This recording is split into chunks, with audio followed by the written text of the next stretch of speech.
યથાર્થ જ્યેષ્ઠ વાણી પરિવારમાં આપનું સ્વાગત છે। આજે આપણે સાંભળીશું 9મા અધ્યાયના સારાંશ વિશે।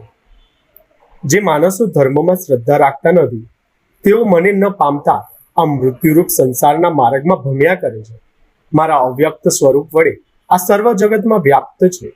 સર્વભૂતો મારામાં રહેલા છે, પણ હું તેનામાં રહેલ નથી। સમસ્ત સૃષ્ટિ મારી પ્રકૃતિને આધીન છે।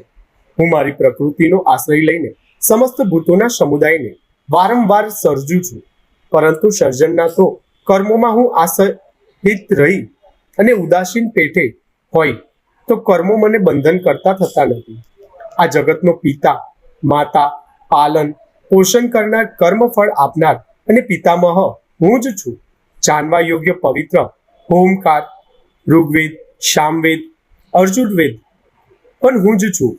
સર્વની ગતિ પોષણ કરતા સ્વામી અને સાક્ષી હું જ છું। સૌના નિવાસસ્થાન, આશ્રય અને ગાઢ મિત્ર પણ હું જ છું।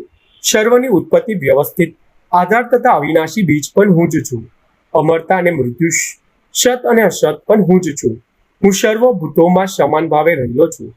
મને કોઈ અપ્રિય નથી કે કોઈ પ્રિય નથી, છતાં જેઓએ મને ભક્તિ ભાવે ભજે છે તેઓ મારા પરમ મિત્ર છે અને હું તેમનો મિત્ર છું।